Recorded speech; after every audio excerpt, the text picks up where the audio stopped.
அஸ்ஸலாமு அலைக்கும் வரஹ்மத்துல்லாஹி வபரகாத்துஹு. வணக்கம்.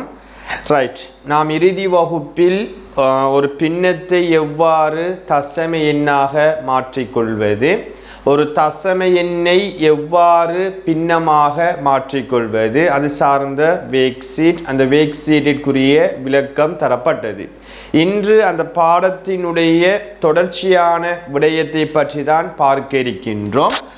நேரடியாக பாருங்க, தசம எண் ஒன்றை முழு எண்ணால் பெருக்குதல். ஒரு தசம எண்ணை எவ்வாறு முழு எண்ணால் பெருக்கிக் கொள்வது, அதனை தொடர்ந்து வரக்கூடிய தலைப்புகள் எல்லாம் அந்த தசமங்கள் என்ற பாடத்தினுடைய மீதி பகுதிகள் அனைத்தையும் பற்றி இன்றைய நாள் வகுப்பினூடாக பார்க்க இருக்கின்றோம். அதில் இருக்கக்கூடிய தொடர்ச்சியான ஒரு தலைப்பு தான் தசம எண் ஒன்றை முழு எண்ணால் பெருக்குது. அப்போ ஒரு தசம எண் வரும்போது பிள்ளைகள் கட்டாயம் இதை முழு பின்னமாக மாற்றிக்கொள்ளுங்க. தசத்துக்கு வலது பக்கம் பாருங்கடா, 2 இலக்கம் இருக்கு. அப்போ 2 பூஜ்ஜியம் உள்ள பெருமானம் 100. தசத்தை மறைத்தீங்கன்னு சொன்னால் 245. 6ஆல் பெருக்கணும் என்று சொன்னால் எப்போதும் ஒரு முழு எண்ணுக்கு கீழே 1 இருக்கு. அப்போ 100 ஒன்றால் பெருக்கினா 100 என்று வரும். 245 6ஆல் பெருக்கிக் கொள்வோம். 6 5 30, சைபரை போட்டால் 3 மீதி. 6 4 24, 3 27, 2 மிச்சம். 6 2 12, 2 14, 1470. ஸோ இது ஒரு முறைமை இல்லா பின்னம். அப்போ தசம் இங்கே இருக்கும். அப்போ பூஜ்ஜியம் தசம் என்று போடக்கூடாது. அப்போ 2 இலக்கம் 100ஆல் பிரிக்கணும் என்று சொன்னால் 2 இலக்கம் இடது பக்கம் நகர்த்தி குத்து வைக்கும் போதும் 14.70 என்று வரும். இதே போன்றுதான் இரண்டாவது 0.75 என்று சொன்னால் தசத்துக்கு வலது பக்கம் 2 பெருமானம். ஸோ 100. தசத்தை மறைத்தீங்க என்று சொன்னால் 75 தர 4. எப்போதும் ஒரு முழு எண்ணுக்கு கீழே 1 இருக்கும். சரிதானே? அப்போ இதில் சுருக்கல் இருந்தால் சுருக்கக்கூடாது, நேருக்கு நேர் பெருக்கிக் கொள்றோம், அவ்வளவுதான். அப்போ 100 ஒன்றால் பெருக்கினா 100 என்று வரும். 75 4ஆல் பெருக்கிக் கொள்வோம். 4 தர 5 20, 2 மிச்சம். 7 4 28, 2 30, 300 என்று வருகின்றது.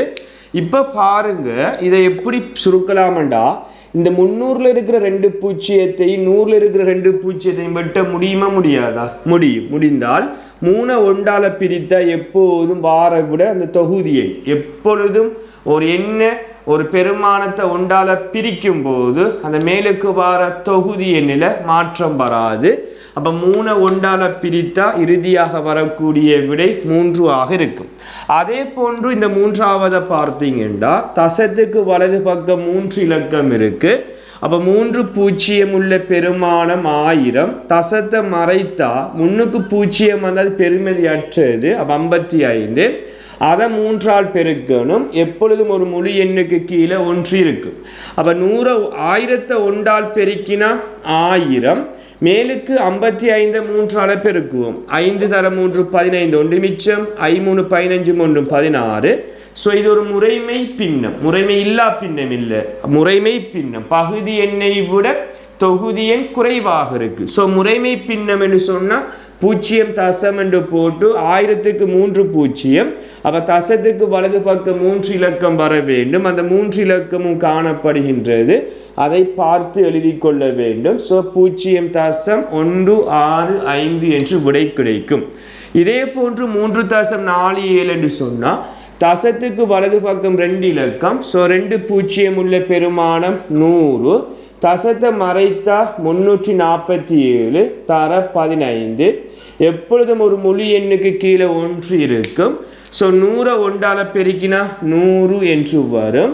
இப்போ 347 15ஆல் பெருக்க வேண்டும். அப்போ 5 தர 7 35, 3 மிச்சம். 5 4 20, 3 23, 3 போட்ட 2 மிச்சம். 5 3 15, 2 17.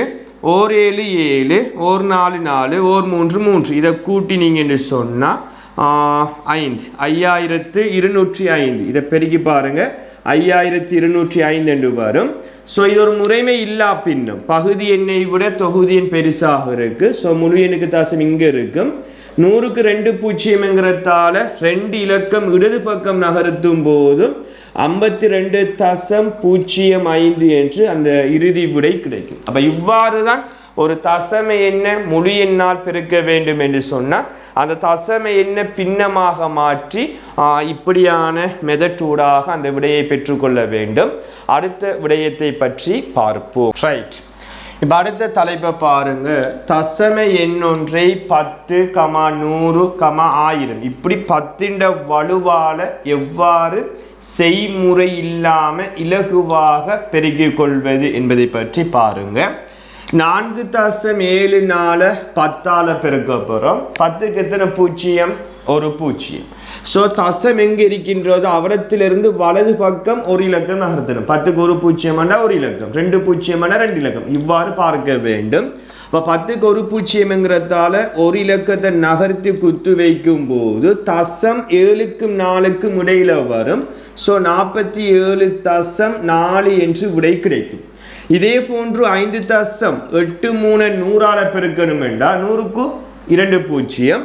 அப்ப தசத்தில் இருந்து வலது பக்கம் 2 இலக்கம் நகர்த்தும் போது அது முழு எண்ணாக மாறும். ஸோ 583 என்று விடை கிடைக்கும். இதே போன்று 0.503 10ஆல பெருக்கணும் என்றால் 10க்கு ஒரு பூஜ்ஜியம். அப்போ ஒரு இலக்கம் வலது பக்கம் நகர்த்தும் போது 3க்கு பூஜ்ஜியம் அந்த போட தேவையில்லை. அப்போ 5க்கும் 0க்கும் இடையில தசம் வரும். அப்போ 5.03 என்று வரும். இதே போன்றுதான் 0.0 மேலே 100ஆல பெருக்கணும் என்றால் 100க்கு 2 பூஜ்ஜியம். அப்ப 2 இலக்கம் வலது பக்கம் நகர்த்தும் போது 3க்கு பூஜ்ஜியம் அந்த போட தேவையில்லை. போட்டாலும் சரி, இவ்வாறு போட்டாலும் சரி, அல்லது 7 என்று போட்டாலும் சரி. அப்ப இதர பெருமானமும் 7 தான், இதர பெருமானமும் 7 தான். அதே போன்று 5.379 100ஆல பெருக்கணும் என்றால் 100க்கு 2 பூஜ்ஜியம். அப்ப 2 இலக்கம் வலது பக்கம் நகர்த்தும் போது தசம் 7க்கும் 9க்கும் இடையில வரும். அப்ப 537.9 என்று விடை கிடைக்கும். அப்ப இதே போன்றுதான் 3.7 1000ஆல பெருக்கணும் என்றால் 1000க்கு 3 பூஜ்ஜியம். அப்ப 3 இலக்கம் வலது பக்கம் நகர்த்தணும். இங்க ஒரே ஒரு இலக்கம் இருக்கிறதால ஒரு பூஜ்ஜியத்துக்கு ஒரு இலக்கத்தை நகர்த்தினா அது முழு எண்ணாக மாறும் 37.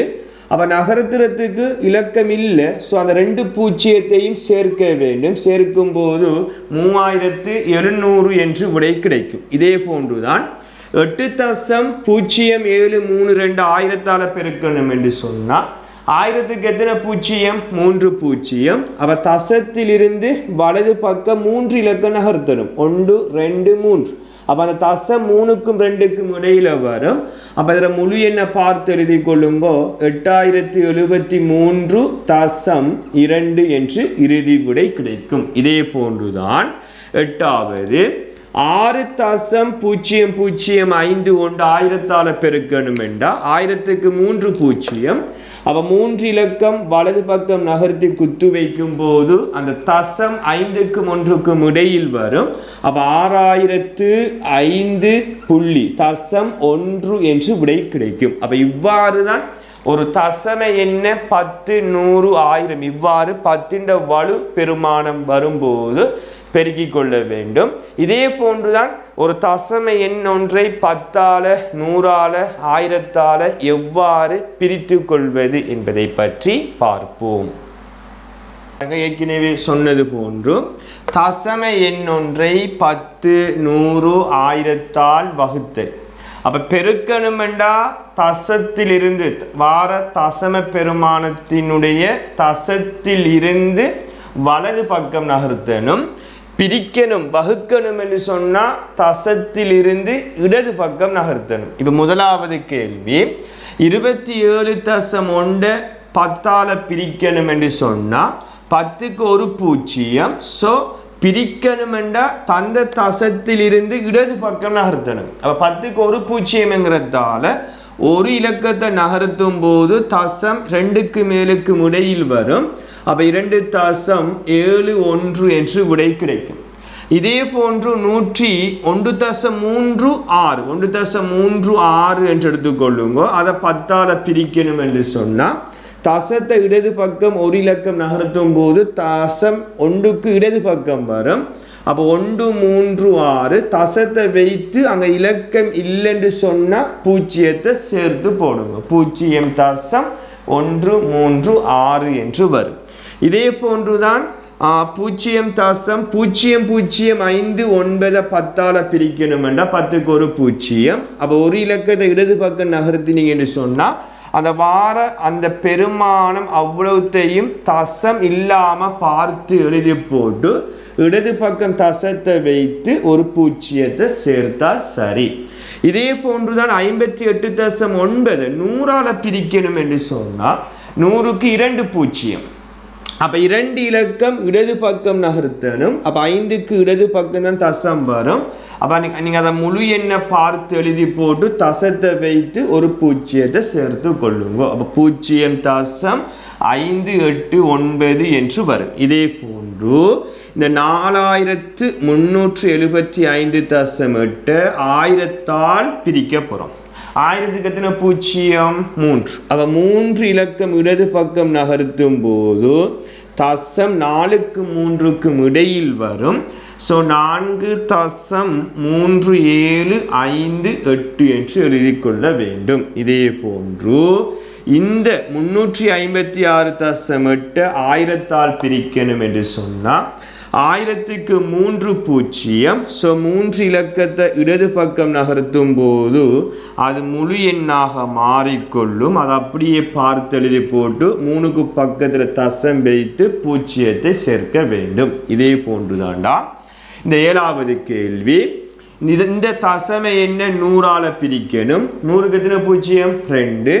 அப்போ 2 இலக்கம் நகர்த்தணும். அப்போ ஒரு இலக்கத்தை நகர்த்தினா ஒரு 0க்கு ஒரு இலக்கத்தை நகர்த்திட்டோம். அப்போ இன்னும் ஒரு 0க்கு இலக்கத்தை நகர்த்துவதற்கு பெருமானம் இல்லைன்னு சொன்னால் அந்த 0 சேர்த்து நகர்த்தப்பட்ட அந்த பெருமானத்தையும் நீங்கள் என்ன செய்ய வேண்டும்? பார்த்து எழுத வேண்டும். 3 2. அதன் பிறகுதான் தசத்தை வைத்து ஒரு 0 சேர்க்கணும். திருப்பியும் சொல்கிறேன், தெளிவாக பாருங்க. 100க்கு 2 0. அப்போ 2 இலக்கம் இடது பக்கம் நகர்த்தணும்.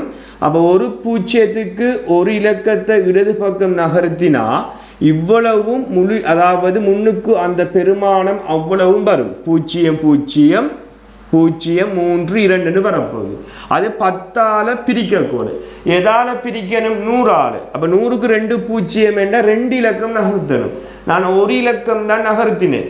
இனிமேல் நகர்த்துவதற்கு இலக்கம் இல்லைன்னு சொன்னால் அந்த 0 சேர்க்கணும். மீதமாக இருக்கிற 0 சேர்த்து தான் தசத்தை வைத்து நீங்கள் இந்த 0 கவுண்ட் இல்லை. நீங்கள் விரும்பினா சேர்க்கலாம், சேர்க்காமலும் விடலாம். ஆனால் தசம் கட்டாயம் வைக்க வேண்டும். தசத்தை வைத்தால் இடது பக்கம் 0 போடுவது வழமை. ஸோ 0.4 0 வரும். பாருங்கள், 4 0 3 2 என்று வருது. இதே போன்று 8வதுக்கு பாருங்க. 25.67 1000ஆல் பிரிக்கணும் என்று சொன்னால் 1000க்கு 3 0. 3 இலக்கம் இடது பக்கம் நகர்த்தணும். அப்போ இடது பக்கம் பாருங்க 2 இலக்கம் தான் இருக்கு. அப்போ 2 0க்கு 2 இலக்கத்தை நகர்த்தக்கோல மீதமாக ஒரு 0 இருக்கா இல்லையா? அப்போ அந்த 0த்தை 2க்கு இடது பக்கம் சேர்க்க வேண்டும். சேர்த்து விட்டு தான் இதை தசம் இல்லாமல் பார்த்து எழுதிவிட்டு தசத்தை வைத்து ஒரு 0 சேர்க்க வேண்டும். அப்போ இறுதி விடை 0.02567. அப்போ பிரித்தலை தெளிவாக அவதானிக்க வேண்டும் பிள்ளைகள். அப்போ இது சொல்லப்பட்ட விடயத்தை தெளிவாக விளங்கிக் கொள்ள வேண்டும். இதுதான் ஒரு தசமை என்ன 10ஆல் 100ஆல் 1000ஆல் பிரிக்கின்ற முறையாக இருக்கும். இறுதி தலைப்பை பற்றி பார்ப்போம்.